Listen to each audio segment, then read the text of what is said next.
નમસ્કાર વિદ્યાર્થી મિત્રો, આજે આપણે ધોરણ 8માં આવતો 19મો પાઠ કે જેનું નામ છે સાંઢ નાથ્યો. સાંઢ એટલે રખડું, જે આપણે દેશી ભાષામાં કહીએ ખૂટીયો, તે સાંઢ નાથ્યો, તેને કાબૂમાં કરવો એવો અર્થ થાય છે. સાંઢ નાથ્યો એટલે સાંઢને, એ ખૂટિયાને કાબૂમાં કર્યો. આ પાઠના લેખક છે ઈશ્વર પેટલીકર. ઈશ્વર પેટલીકરનો જન્મ 1916માં થયેલો અને અવસાન 1983માં. ઈશ્વર પેટલીકરનું મૂળ નામ ઈશ્વરભાઈ મોતીભાઈ પટેલ હતું. ઈશ્વર પેટલીકરનું મૂળ નામ ઈશ્વરભાઈ મોતીભાઈ પટેલ હતું. તેઓ ખેડા જિલ્લાના પેટલી ગામના વતની હતા. રહેવાસી હતા. તેઓ આપણા અર્વાચીન ગુજરાતી સાહિત્યના જીવનધર્મી લેખક છે. તેઓએ ઘણું બધું અર્વાચીન ગુજરાતી સાહિત્યમાં ફાળો આપેલો છે. તેમણે વાર્તા અને નવલકથા જેવા ક્ષેત્રોમાં નોંધપાત્ર પ્રદાન કર્યું છે. તેમણે વધારે પડતું વાર્તા અને નવલકથાઓ લખી છે. જન્મટીપ, ભવસાગર, મારી હૈયા સગડી એમની નવલકથાઓ છે. આ જન્મટીપ, ભવસાગર અને મારી હૈયા સગડી એ તેમની નવલકથાઓ છે. આ બધી નવલકથાઓ જે તે સમયે ખૂબ ચર્ચાનો વિષય બનેલી. લોહીની સગાઈ તેમની જાણીતી વાર્તા છે અને લોહીની સગાઈ તેમના દ્વારા લખવામાં આવેલી જાણીતી વાર્તા છે. જન્મટીપ નામની નવલકથામાંથી આ પ્રકરણ લેવામાં આવ્યું છે. જન્મટીપ નામની એમની આ નવલકથામાંથી આ એક પ્રકરણ લેવામાં આવ્યું છે. માતેલા સાંઢને માથા ફરેલા, એવા ખૂબ જ ખીજાયેલા, માથું ફરેલા, ખૂબ જ ગુસ્સેલ એવા સાંઢને, એવા ખૂટિયાને નાથવાની જ્યારે કોઈ પુરુષની હિંમત ચાલતી નથી, ત્યારે યુવાન ચંદાએ બીડું ઝડપે છે. એ સાંઢને કાબૂમાં કરવાની, એ ખૂટિયાને કાબૂમાં કરવાની કોઈ પુરુષની જ્યારે હિંમત નથી ચાલતી, ત્યારે એક યુવાન છોકરી એવી ચંદા એ બીડું ઝડપે છે, શરત સ્વીકારે છે સાંઢને નાથવાની, કે હું સાંઢને નાથી દઉં, હું સાંઢને કાબૂમાં કરી લઉં. પોતાની બુદ્ધિ, ચતુરાઈ અને સ્વસ્થતાથી એ સાંઢને આખરે નાથે છે. પોતાની બુદ્ધિ, ચતુરાઈ અને સ્વસ્થતાથી એ છેલ્લે સાંઢને નાથે છે, એને કાબૂમાં કરી લે છે. સ્ત્રી શક્તિનો મહિમા થયેલો જોઈ શકાય છે. આ વાતમાં સ્ત્રી શક્તિ, સ્ત્રીમાં પણ કેટલી શક્તિ છે એ વાત આ ઉદાહરણ દ્વારા જાણી શકાય. સ્ત્રી સબળાનું ઉત્તમ ઉદાહરણ ચંદા પૂરું પાડે છે. સ્ત્રી અબળા નથી, અબળા એટલે નબળી, સ્ત્રી નબળી નથી પણ સબળા છે, તે ખૂબ જ બળવાન છે, તેનું ઉદાહરણ આ ચંદા આપણી સમક્ષ પૂરું પાડે છે. તો ચાલો હવે પાઠની સમજૂતીમાં આપણે આગળ વધીએ. ચંદા એ રૈજીના સંતાનોમાં છેલ્લી હતી. ચંદા એ રૈજીના સંતાનોમાં સૌથી છેલ્લી એટલે નાની દીકરી હતી રૈજીની. છતાં રૈજીની જુવાનીનો જુસ્સો ને જોમ એનામાં ઉતર્યા હતા. છતાં પણ રૈજીની જુવાનીનો જુસ્સો અને એના જોમ, એની તાકાત ચંદામાં ઉતર્યા હતા. નાનપણમાં તોફાન, જુવાની ફૂટતા કરમાયા નહીં, પણ નવી નવી કૂપણો નીકળતી ચાલી. એને નાનપણના તોફાનો એ જુવાન બની તો પણ બંધ ન થયા, પણ નવી નવી કૂપણો છે એ ફૂટતી હતી. ભમ્મર ચઢાવેલો ગુમાની ચહેરો, અભિમાની ફૂલેલું નાક, રૂઆબમાં પીસેલા હોઠ, અકળાટમાં ઊંચી રહેલી ડોક, હાથ વીંઝતા ખડકની પેઠે અણનમ રહેતા ખંભા, ફલંગો ભરી ચાલતા છટાક છટાક થતો એનો ઘાઘરો ને એ સર્વમાં રાતા રંગની ઓઢણીમાં શોભતો એનો ઘઉં વર્ણો દેહ દરેકના હૃદય સોસરવા નીકળી જતો. આ ચંદાનું ચિત્રણ કરેલું છે કે ચંદા દેખાવે કેવી હતી. એના ભમર ચઢાવેલો છે એ ગુમાની ચહેરો, ખૂબ જ એકદમ સ્વાભિમાની એનો ચહેરો હતો. ગર્વથી છે, ગર્વથી ભરેલો એનો ચહેરો, અભિમાની ફૂલેલું નાક, રૂઆબથી પીસેલા એના બંને હોઠ અને ડોક એ સીધી રાખીને ચાલતી, હાથ વીંધતા ખડકની પેઠે. એના હાથ કેવા હતા તો કે ખડક જેવા, પાણાની જેમ એકદમ સીધા રહેતા એના ખંભા, અને ફલંગો ભરતી એ છટાક એ ચાલતી ચંદા, અને તેનો ઘાઘરો એ સર્વમાં રાતા રંગની ઓઢણી પણ એ પહેરતી, અને એમાં એનો એ ઘઉંવર્ણો દેહ અને ઘઉંવર્ણી કાયા અને ઘઉંવર્ણો ચહેરો દરેકના હૃદય સોસરવા ઉતરી જતો. આ ચંદાની સુંદરતા હતી. ચંદાને પરણવાના કોડ નાતના જુવાનિયામાં ઘણાને હતા.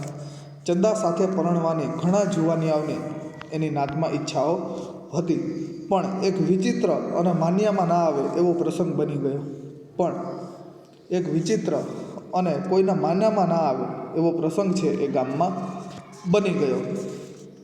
ત્યારથી ચંદાનો લંબાવેલો હાથ કોઈ પકડવાની હામ જ ભીડતું નહીં. ત્યારથી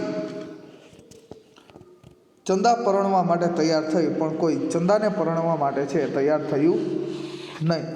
એના ગામમાં ચંદાને પરણી શકે એવો કોઈ પુરુષ હતો નહીં. એવી ઘટના એક બને છે. એક તોફાની મદમસ્ત સાંઢ રખડતો ગામમાં આવી પહોંચ્યો. એક તોફાની અને મદમસ્ત એટલે કે અલમસ્તાન એવો, બધી રીતે સુખી, એકદમ આવો જે ચિત્રમાં આપેલો છે એવો, એકદમ તંદુરસ્ત અને મદમસ્ત એવો સાંઢ છે એ ગામમાં એક વખત ઘૂસી આવે છે. એને જોઈને સીમાડામાં જતા ઢોર પાછા ફરતા ને પણ જીવ લઈને નાસતા. એને જોઈને સીમાડેથી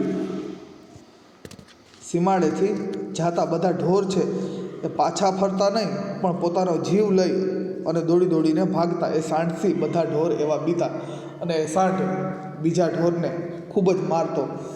સીમમાં જતા લોકો પણ એ રસ્તે ન જતા. ખેતરોએ જતા લોકો પણ એ રસ્તેથી જતા નહીં. અડફેટે જતા સાંઢનો કેર વધતો ગયો. સીમનો પાક ભેલાડે પણ કોઈનાથી ચૂં કે ચા ન થાય. એ સાંઢ ખુલ્લા ખેતરોમાં બધાનો પાક છે એ મન પડે તેમ ખાય, મન પડે તેમ બગાડે, પણ કોઈને એ સાંઢ સામે, એ ખૂટિયા સામે ઝીક ઝાલવાની કોઈની પણ હિંમત ચાલતી નહીં, કે કોઈ ચૂં કે ચા કોઈથી થાય નહીં. એવો એ સાંઢ હતો. આનો ઉપાય કરવા એક વખત લોકો ભેગા થયા. આ વસ્તુનો શું ઉપાય કરવો, આ સાંઢનું શું કરવું, આ ખૂટિયાનું શું કરવું, એનો ઉપાય શોધવા માટે ઘણા લોકો છે એ ભેગા થાય છે. એકે કહ્યું, એક વખતે જો પગે હડકલો નાખીએ તો પછી આપણે છીએ ને એ છીએ. એક માણસ બોલે છે કે જો એના પગમાં છે એ હડકલો એટલે કે ગારીઓ જો નાખી દઈએ તો પછી સાંઢ છે ને આપણે છીએ. બીજો, ત્યારે તો બકરી બની જાય. ત્યારે તો જો પગમાં ગાડીઓ નાખી દે તો એ બકરી બની જાય. ત્રીજો, અત્યારે તીર નથી અડતા, પણ પછી તો કોઢીના ઘા પડશે ત્યારે ખબર પડશે.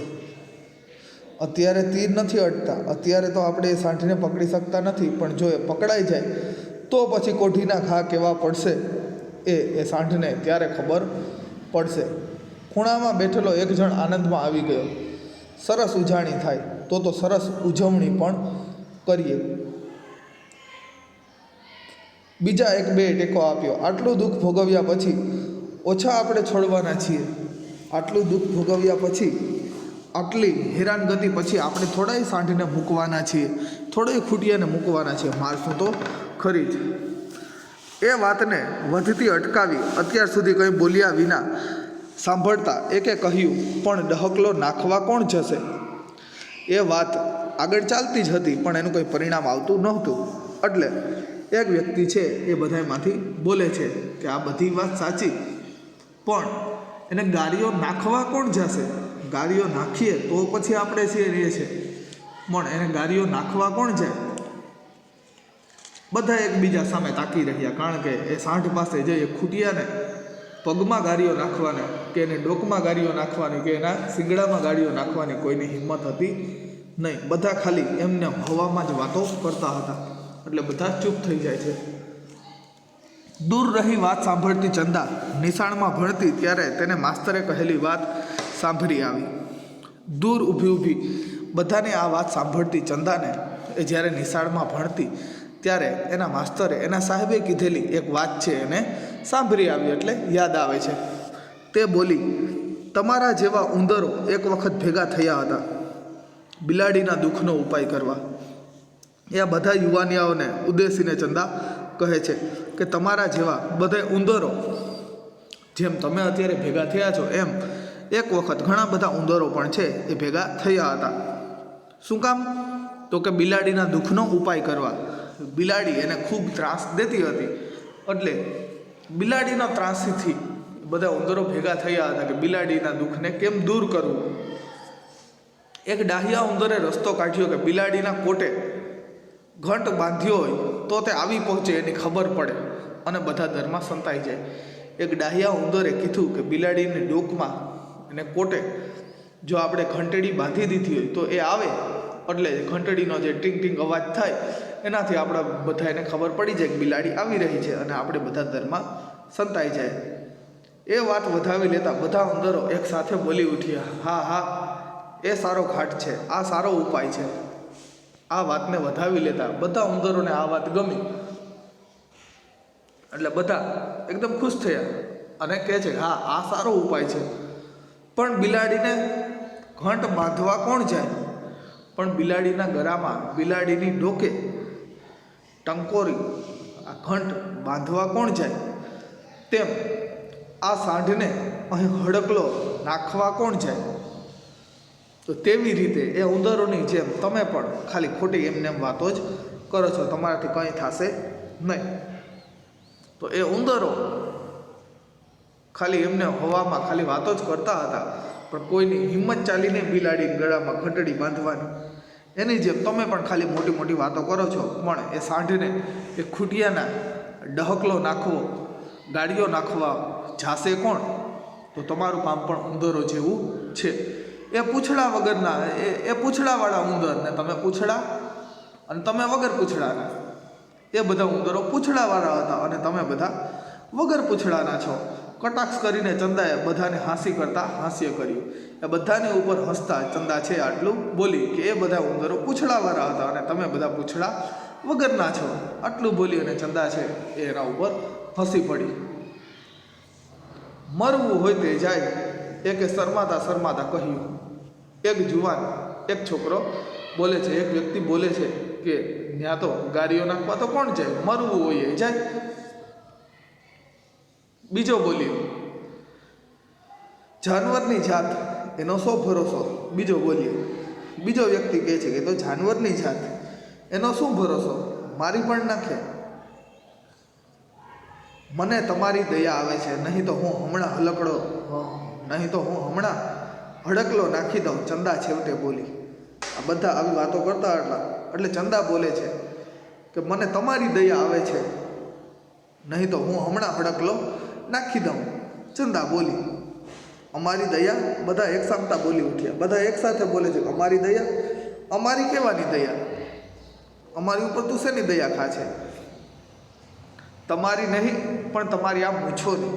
ચંદા કહે છે કે તમારી નહીં, પણ તમારી આ મૂછોની હું દયા ખાઉં છું કે અવડા મરદના દીકરા થઈને ફરો છો આટલા બધા, પણ આમાંથી કોઈની પણ હિંમત નથી કે આ સાંઢને ગાડીઓ નાખી દે, ડહકલો નાખી દે, સાંઢને કાબૂમાં કરી શકે. અને ઓમ તો બહુ મોટા મરદ તમે કહેવાઓ છો, મને આ તમારી મૂછોની દયા આવે છે, બાકી તો હું ડહકલો નાખી દઉં. એને આંગળી તરફ, એને મૂછો તરફ આંગળી કરીને ચંદા બોલી. શું બોલે છે? ને એક વખત મૂછો મુંડાવવાનું કહેતા હો તો મારે એ કામ કરી બતાવવું. ચંદા એ બધાની સામે શરત મૂકે છે કે જો તમે બધા એક વખત મૂછો મૂંડાવવાની જો શરત તમને મંજૂર હોય તો હું સાંઢને ડહકલો નાખી દઉં. હું સાંઢને ડહકલો નાખી દઉં તો તમારે બધાએ એક વખત તમારી મૂછો મૂંડાવવાની. એવી ચંદા શરત રાખે છે. એની શરત સાંભળી બધા વિચારમાં પડી ગયા. એની શરત બધાએ સાંભળી અને બધા વિચાર કરવા માંડ્યા. ને કાંઈક વિચાર કર્યો હોય તેમ સર્વેએ કબૂલ કર્યું, અને કાંઈક બધાએ વિચાર કરી લીધો હોય તેમ બધાએ કબૂલ કર્યું. હા, તારી શરત મંજૂર છે, જો તારાથી ગારીઓ નખાય તો નાખી દે. અમે નાખતા પહેલાં આટલો વિચાર કરીએ છીએ તો તારાથી હું ગાડીઓ નખાવાના? તારાથી કંઈ સાંઢ કાબૂમાં થવાનો નથી. કબૂલ. ચંદાએ ખાતરી માટે પ્રશ્ન કર્યો. બધાએ કબૂલ કર્યું એટલે ચંદા એકવાર ખાતરી કરી લે. આ માટે બધાને પૂછે છે કબૂલ છે ને? કબૂલ. તો બધા એકસાથે બોલે છે કબૂલ કબૂલ. તારી શરત મંજૂર, જા તું કાબૂમાં કરી શકતી હોય તો કરી લે, ને તું સાંઢને જો કાબૂમાં કરી લેશ તો અમે બધા મૂછો મૂંડાવશું. બધાએ ચંદાની શરતને માન્ય રાખી. ત્યારે જોવું હોય તો ઉગતા સૂરજે આવજો, સાંઢ હોય ત્યાં. ચંદા બધાને કહે છે કે જો તમારે જોવું હોય તો વહેલી સવારે ઉગતા સૂરજે સાંઢ હોય ત્યાં તમે આવજો. આમ બોલી ચંદા એની હંમેશની છટાથી પાણીના રેલાની માફક ચાલી ગઈ. આમ બોલી અને ચંદા પાણીના રેલાની જેમ પોતાને હંમેશાની છટા પ્રમાણે છે એ ત્યાંથી ચાલી જાય છે. પાણી જતાં ભીનાશ રહે તેમ ધૂળમાં પડેલા એના પગલાં રહ્યા. પાણી જતાં જે ભીનાશ રહી જાય એમ ધૂળમાં છે એ ચંદાના ખાલી પગલાં રહ્યા, અને ચંદા છે એ ચાલી ગઈ. બધાએ શરત કબૂલી કે જો ચંદા સાંઢને ગાડીઓ નાખી દે, સાંઢને ડહકલો નાખી દે તો આપણે બધા મૂછો મૂંડાવશું. બધાએ શરત કબૂલ કરી અને ચંદાએ બધાને વહેલી સવારે એ સાંઢ જ્યાં હોય, ખૂટીઓ જ્યાં હોય ત્યાં આવવાનું કહ્યું. રૈજીએ આ વાત જાણી. ચંદાના બાપે રૈજીએ આ વાત જાણી ત્યારે એણે ચંદાને ઘણી સમજાવી, પણ એકની બે થાય એ ચંદા સાની. રૈજીએ આ વાત જાણી કે ચંદાએ આ સાંઢને કાબૂમાં કરવા માટેની આ શરત સ્વીકારી છે. એને પોતાની દીકરીને સમજાવ્યું કે દીકરી, એ તો જાનવર કહેવાય, એનું કાંઈ નક્કી નહીં. ગામમાંથી કોઈ પુરુષ જાતો નથી અને તું એ સાંઢને કાબૂમાં કરી લઈશ. એ એની દીકરીને ખૂબ સમજાવે છે, પણ એકની બે થાય એ ચંદા સાની. ચંદા છે એના પિતાની વાત માનતી નથી. બાપા, જીવથી જઈશ તોય ઓછો તમારો વંશ જવાનો છે, કે હું મરી જઈશ તોય થોડો તમારો વંશ જવાનો છે. હું તો સૌથી તમારી નાની દીકરી છું, અને તમારા તો બીજા પણ ઘણા સંતાનો છે. મારા એકના જવાથી જો હું મરી જાઉં તો કંઈ તમારો વંશ વહેલો અટકી જવાનો નથી. એ છેલ્લું વાક્ય બોલી તેણે પિતા સાથે દલીલ ન કરી, ન તો પોતાનો વિચાર ફેરવ્યો. બસ આટલું બોલી અને એને એના પિતા સાથે વધારે દલીલ કરી નહીં, અને પોતાનો વિચાર પણ ફેરવ્યો નહીં. પોતાની વાત ઉપર પણ તે કાયમ રહી કે તે સાંઢને નાથવા માટે જશે. સૂર્યનારાયણે ઊંઘ ખખેરી આંખ ઉઘાડી અને ખોલેલી આંખમાંથી તેજના પુંજ પૂર્વમાં છંટાયા ત્યારે નવો ચણિયો ઓઢણી ને કાપડું પહેરી હાથમાં ઢહકલો લઈ ચંદા વચન પાડવા નીકળી પડી. જેવું સવાર પડ્યું, સૂર્યનારાયણે આંખ ઉઘાડી અને પૂર્વ દિશામાં પોતાની નજર ફેરવી અને પૂર્વમાંથી છે સૂર્યનો પ્રકાશ છે એ ફેલાયો. એવી વહેલી સવારે ચંદા છે એ હાથમાં ડહકલો લઈ, અને ચંદાનો વેશ પણ અહીંયા દેખાડવામાં આવ્યો છે કે નવો ચણિયો ઓઢણીને કાપડું પહેરીને હાથમાં ડહકલો લઈ ચંદા પોતાનું વચન પાડવા માટે એ સાંઢ જ્યાં બેઠો હતો ત્યાં જવા માટે નીકળી પડી. એનું પરાક્રમ નિરખવા સૂર્ય ઉતાવળે ઊંચે ચડી રહ્યો હતો. એ ચંદાનું પરાક્રમ જોરવા સૂર્ય ભગવાન પણ જાણે ઉતાવળે છે એ ઉપર છે એ આકાશમાં આવી રહ્યા હતા. સારું ગામ કુતૂહલ વૃત્તિથી જોવા ઉમટ્યું હતું. આખું ગામ કુતૂહલ વૃત્તિથી કે હવે શું થશે, ચંદા સાંઢને નાથી લેશે કે સાંઢ છે એ ચંદાને નુકસાન પહોંચાડશે, બધાને જોવા માટે જાણવાની ઈચ્છાથી, ઉત્સુકતાથી આખું ગામ છે એ ચંદાની પાછળ ઉમટ્યું હતું. નિરાશ થયેલો રૈજી છેલ્લે પુત્રીના રક્ષણ માટે ભાલોડા લઈ નીકળ્યો. પોતાની દીકરીને સમજાવી પણ તે દીકરી માની નહીં. એટલે નિરાશ થયેલો રૈજી પોતાની દીકરીની રક્ષા કરવા માટે કે જો સાંઢ ચંદા ઉપર હુમલો કરે તો એને ભાલોડા છે એ હાથમાં લીધેલા હતા, ભાલા છે એ હાથમાં લીધેલા હતા કે જો સાંઢ તેની દીકરી પર હુમલો કરે તો છેલ્લે ભાલા મારી અને સાંઢને મારી નાખવો પણ એની દીકરીને છે રક્ષા કરવી. એટલે રૈજીએ છે એ ભાલા લીધેલા. પોતાને અજીત માનતો આખલો રેલવેના રસ્તા આગળ આખી રાત હરાયેલો માલ ચરી લાંબા પગ કરીને પડ્યો હતો. પોતાને અજીત માનતો કે પોતાની સામે કોઈ જીતી ન શકે એવો આખલો આખી રાત ખેતરોમાં ચરી અને રેલવેના પાટા પાસે, રેલવેના રસ્તા પાસે એકદમ લાંબો પડ્યો હતો, આરામ કરી રહ્યો હતો. ગુમાન તો બંનેને હતું. ગુમાન તો બંનેને હતું. ચંદાને પણ ગુમાન હતું અને આખલાને પણ ગુમાન હતું. ચંદા પણ હાર માને તેવી નહોતી અને આખલો પણ ક્યાં હાર માને તેવો હતો. આખલાને એના બળનું અને ચંદાને એની જુવાનીનું. આખલાને એના બળનું ગુમાન હતું અને ચંદાને એની જુવાનીનું ગુમાન હતું. ચંદાએ આખલાને દૂરથી જોયો. ચંદાએ એ આખલાને, એ ખૂટિયાને દૂરથી જોયો પણ તેની ગતિમાં કંઈ મંદતા ના આવી. પણ એની ગતિ છે જરા પણ ધીમી પડી નહીં. એ તો જેમ ચાલતી હતી એમ જ ચાલી. પ્રેક્ષક તરીકે લોકો દૂરથી જોતા હતા. પ્રેક્ષકો એટલે જોનારાઓ. પ્રેક્ષક તરીકે લોકો દૂરથી જોતા હતા કે ચંદા કેમ એ સાંઢને કાબૂમાં કરે છે ને ગુમાનની સાથે એનો જીવ ન જાય માટે કેટલાયના હાથમાં કામઠા ઉપર તીર પલાણેલા અશ્વની માફક તૈયાર હતા.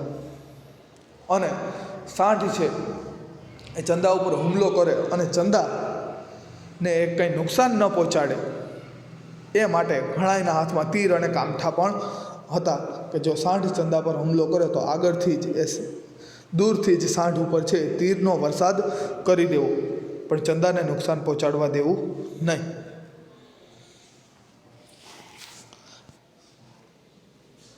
ચંદાએ ખેંચતા ફાવે તેમ છરો કમરમાં ખોસ્યો હતો. ચંદાને ખેંચતા ફાવે તેમ તેને કમરે છે એક છરો, એક ચાકુ એ નાખેલી હતી. હાથમાં ડહકલો સોટી પેઠે ઝૂલતો ને નજીક જતી હતી.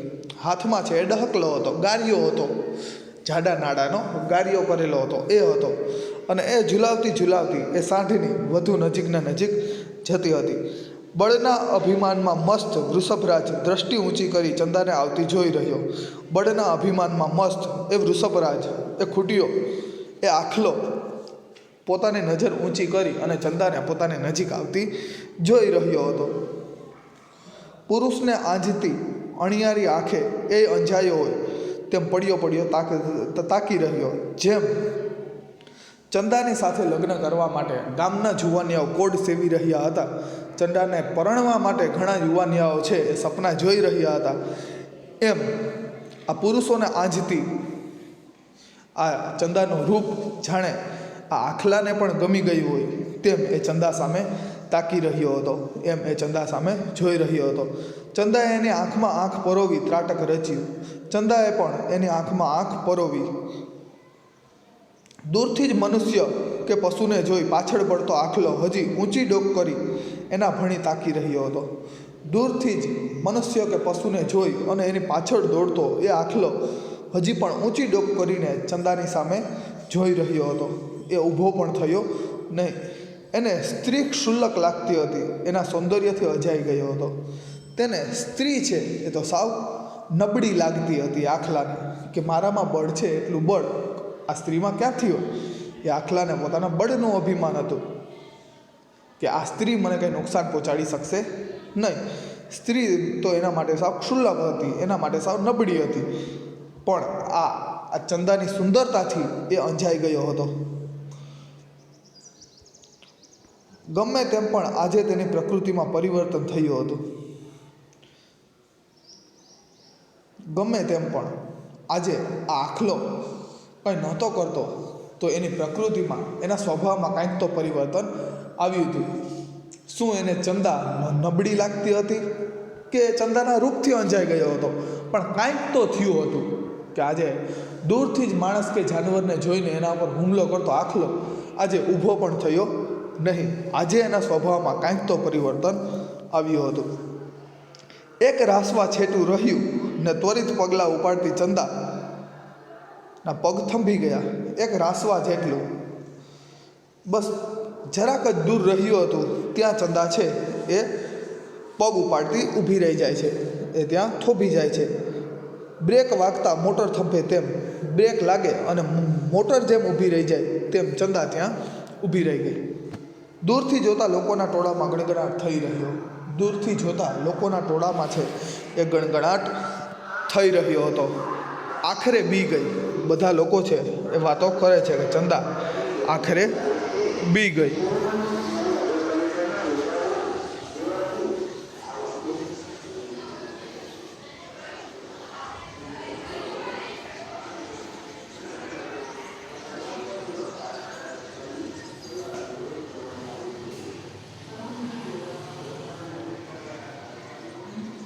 લોકોમાં જાત જાતની વાતો થાય છે કે ચંદા આખરે બી ગઈ, એ ઊભી રહી ગઈ એ જોઈ અને લોકો બોલે છે કે આખરે ચંદા બી ગઈ.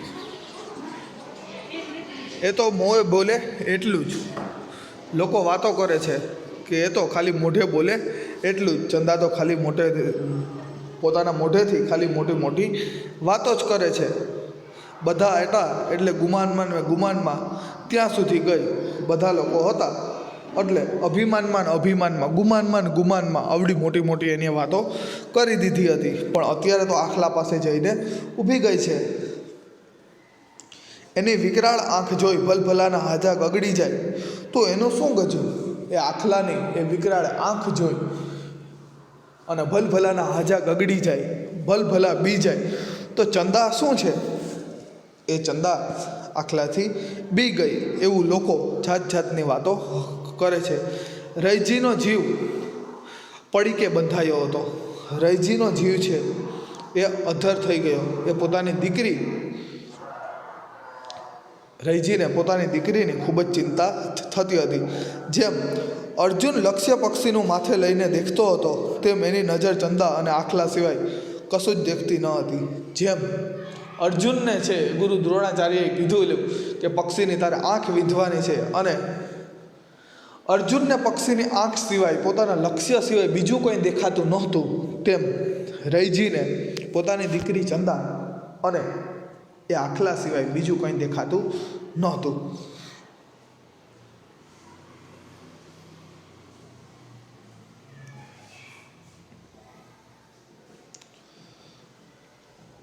ચંદા ઊભી હતી પણ છટા એની એ જ. ચંદા એ આખલા પાસે ઊભી હતી પણ એની એ છટા એને એના હૃદયમાં જરા પણ આખલાની જરા પણ બીક હતી નહીં. યમરાજ મરણ પથારી ઉપર સૂતેલા પ્રાણીઓ આત્મા આંખમાંથી ખેંચે તેમ ત્રાટક રચી પોતાની દ્રષ્ટિની દોરી બનાવી પડેલા આખલાના નેત્રમાંથી તે એની શક્તિ ખેંચતા હતા. જેમ યમરાજ મરણ પથારીએ સૂતેલા પ્રાણીઓનો આત્મા તેની આંખમાંથી ખેંચે છે એવી રીતના ચંદા એ ખૂટિયાને એ સાંઢની આંખમાં આંખ પોરવી અને પોતે કાવતરું રચી રહી હતી કે આ સાંઢને કાબૂમાં કઈ રીતે કરવો. તેનું સૌંદર્ય પીતો હોય તેમ આખલો સર્વ અવયવોનું ચેતન નેત્રમાં લાવી તાકી રહ્યો હતો. એ આખલો પણ જાણે ચંદાનું રૂપ જોઈ રહ્યો હોય એમ એ કોઈ પણ જાતનું બીજું હલનચલન કરતો નહોતો. ચંદા આખલા સામે જોતી હતી અને આખલો છે એ ચંદા સામે જોઈ રહ્યો હતો.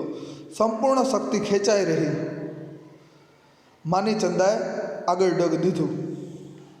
આખલો કોઈ જ જાતનું હલનચલન કરતો નહોતો એ જોઈ અને ચંદા આગળ ચાલી. સ્પર્શ વાંચતો આખલો દયામણે ચહેરે તાકી રહ્યો. એ આખલો જાણે ચંદાનો સ્પર્શ છે એ માગતો હતો. ચંદા આવી અને તેને અડે. એક બે ને ત્રીજે ડગલે એ તેની પાસે પહોંચી ગઈ.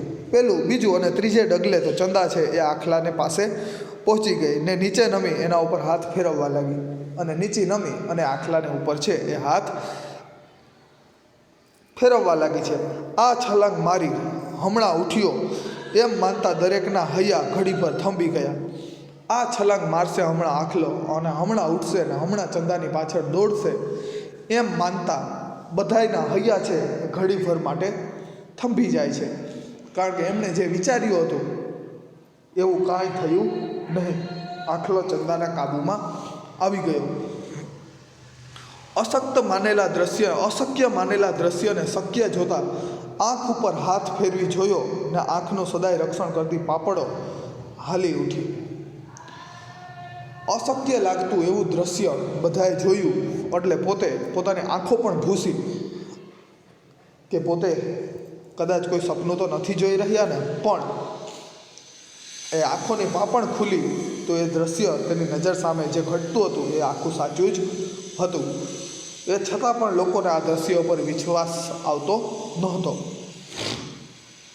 ચંદા નીચે બેઠી પાડેલા પશુ આગળ માલિક બેસે તેમ ચંદા જાણે એ આખલો પોતાનો પાડેલો હોય અને આખલો જેમ પાડેલું પશુ પોતાના માલિકનો વિશ્વાસ કરતો હોય તેમ ચંદા છે એ આખલા પાસે બેસી ગઈ એના માલિકની જેમ.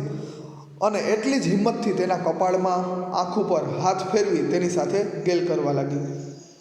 અને હિંમત રાખી અને તેના કપાળ ઉપર એના આંખ ઉપર હાથ ફેરવતી એની સાથે રમત કરવા લાગી. એ કુમળા હાથનો સ્પર્શ સતત ચાલુ રાખવા ઊંચી ડોક જમીન ઉપર નાખી તે નિરાતે સૂતો. એ ચંદાના કોમળ હાથનો સ્પર્શ સતત ચાલુ રાખવા એ આખલો ઊંચી ડોક કરી અને જમીન ઉપર નાખી એ નિરાતે સૂતો. ચંદાનો રહ્યો સહ્યો ભય જતો રહ્યો. ચંદાને જે થોડો ઘણો ભય હતો એ પણ આ વસ્તુ જોઈને ચાલ્યો ગયો કે આખલો તો લાંબો સેતર થઈ ડોક જમીન ઉપર નાખીને સૂઈ રહ્યો છે, એને તો મજા આવે છે, હું તેના પર હાથ ફેરવું છું. એમાં તેણે માથે પગે હાથ ફેરવતા ચારેય પગ વારાફરતી ઊંચા કરી જોયા. એણે માથે એના પગે હાથ ફેરવતા ચારેય પગ વારાફરતી છે એ ઊંચા કરીને જોયા. આટલો ગરીબ ચંદાને દયા આવી. આવો ડાહ્યો આખલો. આ લોકો આ જ આખલાની વાત કરતા હતા કે આ જ આખલો એમને હેરાન કરે છે, લોકોને મારે છે, ઢોરને મારે છે. પણ આ તો સાવ ગરીબ છે, એકદમ ડાયો છે. પણ વધતો વિજય ઉગતી દયાને ગળી ગયો. પણ ચંદા જે કામ કરવા માટે આવી હતી એ કામ તો એને કરવું જ હતું. એને એ આખલાને ગાડીઓ તો નાખવાનો જ હતો, એ આખલાને કાબૂમાં તો કરવાનો જ હતો. ધીમે રહી તેણે વારાફરતી બંને પગે ડહકલાનો ગાળો ફેરવી દીધો. ધીમે ધીમે રહી અને તેણે એ આખલાના બંને પગે એ જે ગાડીઓ લાવેલી એ ગાડીઓ છે એ ભેરવી દીધો. એના પગમાં છે એ ગાડીઓ બાંધી દીધો. પપડતા હસ્તને સ્પર્શ થતાં આખલાએ આંખ ઉંચકી. પપાડતા અને હસ્તનો સ્પર્શ થતાં આખલાએ છે એ આંખ ઊંચકી. ચંદા ઊભી થઈ જાણે ઋષિના તપનો ભંગ કરાવી સ્વર્ગમાંથી ઉતરેલી અપ્સરા જવા તૈયાર ન હોય. એ આખલાના પગમાં ગાડીઓ નાખી અને ચંદાએ છે એ આખલાને પંપાડ્યો. ત્યારે આખલાએ છે આંખો ખોલી અને જોયું જાણે કોઈ ઋષિનું તપ ભંગ કરવા કોઈ અપ્સરા સ્વર્ગમાંથી આવી હોય અને ઋષિનું તપ ભંગ થઈ ગયા બાદ પાછી સ્વર્ગમાં જઈ રહી હોય તેમ ચંદા પોતાનું કામ થઈ ગયું પોતે છે એ સાંઢના આખલાના પગમાં છે એ ગાડીઓ નાખી દીધો. એટલે એ આખલાની સામે ઊભી હતી. આખલા તરફ દ્રષ્ટિ રાખી એ પાછા પગલે ધીમે ધીમે ખસવા લાગી.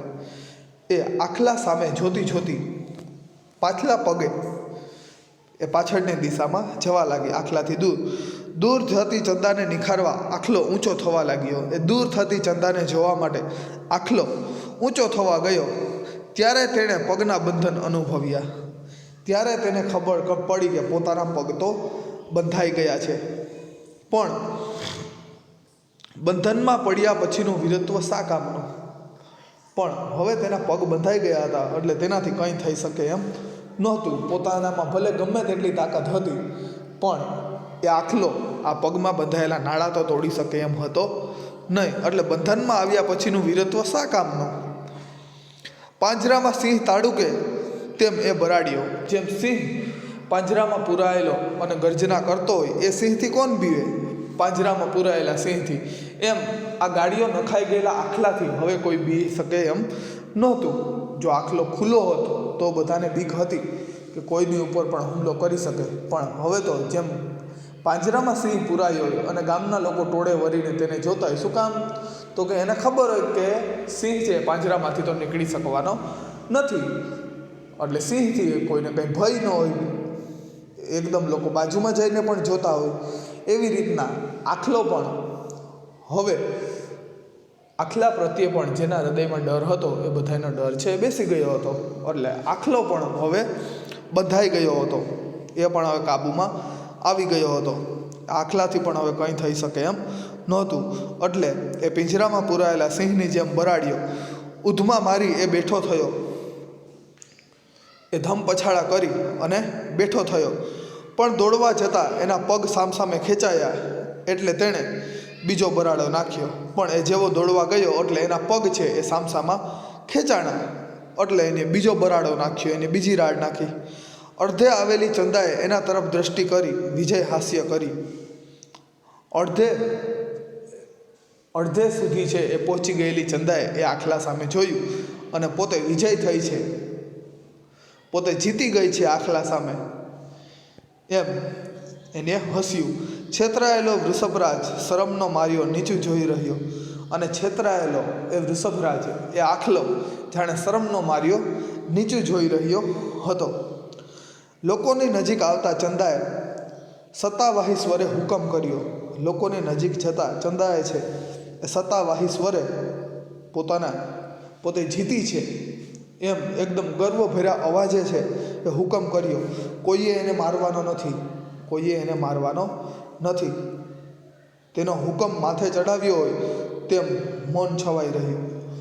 સૌએ ચંદાનો હુકમ માની લીધો હોય એમ બધામાં છે એ મૌન છવાઈ રહ્યું હતું. બેટા, પુરુષથી ન થાય તે કામ આજ તે કર્યું, રૈજી પુત્રીને ભેટી પડતા બોલ્યો. રૈજી છે પોતાની દીકરીને સાજી નરવી આવતી જોઈ અને ખૂબ ખુશ થયો અને પોતાની દીકરીને ભેટી પડે છે અને કહે છે કે બેટા, પુરુષથી ન થાય તે કામ આજે તે કરી બતાવ્યું છે. બાપા, આ શું બોલો છો? પુરુષથી ન થાય બને એ કેમ મનાય? પુરુષથી ન બને એ કેમ મનાય? બાપા, આ કામ પુરુષથી ન થાય એવું કેમ મનાય? કામ પુરુષથી તો થઈ જ શકે. હું સ્ત્રી થઈને આ કામ કરી શકું તો પુરુષ પણ આ કામ કરી શકે, પણ કોઈ પુરુષમાં એટલી હદે હિંમત હોવી જોઈએ જેટલી મારામાં હિંમત છે એટલી આ ગામના કોઈ પુરુષમાં નથી. આ કામ પુરુષથી પણ થઈ શકે, પણ પુરુષમાં હિંમત હોવી જોઈએ, ડરપોકથી આ થાય નહીં. આ નજરે જોયું એ ખોટું? આ નજરે જોયું એ શું ખોટું છે? આટલા પુરુષોમાંથી કોઈની હિંમત ન ચાલી. આટલા પુરુષોમાંથી આ બધા પોતાને બહુ હિંમતવાળા કહે છે, આ બધા પોતાને બહુ મોટા શૂરવીર સમજે છે, તો આટલા પુરુષોમાંથી કોઈની પણ હિંમત ન ચાલી. રૈજીએ ચારે બાજુ ઊભેલા પુરુષ સમુદાય તરફ નજર કરતાં કહ્યું. રૈજીએ પોતાની ચારે બાજુ ઊભેલા એ પુરુષોના સમુદાય સામે, એ પુરુષોના ટોળા સામે જોઈ અને પોતાની દીકરીના વખાણ કરતાં કહ્યું કે આમાંથી કોઈની હિંમત ના આલી, પણ દીકરી તે એ સાંઢને કાબૂમાં કર્યો. તમે પુરુષ દેખતા હો તો હું તો કોઈ પુરુષ દેખતી નથી. ચંદા કહે છે કે તમને આ બધા પુરુષો દેખાય છે, પણ મને તો આમાં કોઈ પુરુષ દેખાતો નથી. આ બધાય તો ડરપોક છે. પુરુષમાં તો વીરતા હોવી જોઈએ, હિંમત હોવી જોઈએ, પણ આમાં તો મને કોઈ મને પુરુષ તો દેખાતા જ નથી. એનો કટાક્ષ સાંભળી દરેકને ભોંયમાં પેસી જવાનું મન થયું. ચંદાની આ વાત સાંભળી અને બધા છે એ પુરુષો એ ભોઠા પડ્યા. જો ધરતી માર્ગ આપે તો બધા પુરુષો ત્યારે ને ત્યારે અબઘડીએ ધરતીમાં સમાઈ જાય એવી બધાને મન થયું. પણ આ કટાક્ષ ફરીથી એણે કોઈ વખત ઉચ્ચાર્યો નહીં. પણ આવી વાત ચંદાએ ફરી વખત કોઈ દિવસ કરી નહીં. ફરતા ગામડામાં એ વાત જોતા પ્રસરી ગઈ. આજુબાજુના ગામમાં પણ આ વાત જોતજોતામાં ફેલાઈ ગઈ કે આ ઘટના બની છે ને તેમની નાતમાં તો રામાયણ મહાભારતની અને તેમની નાતમાં તો એ રામાયણ મહાભારતની કથા થઈ પડી અને ચંદાની નાતમાં તો આ વાત રામાયણ અને મહાભારત જેવી થઈ પડી. જેમ રામાયણ અને મહાભારત જેમ વિશ્વ વિખ્યાત છે એમ એની નાતમાં તો આ ચંદાની વાત આખી નાતમાં આગળ આગળ ફેલાતી ગઈ. તો આમ આ આપણો પાઠ છે એ પૂર્ણ થાય છે.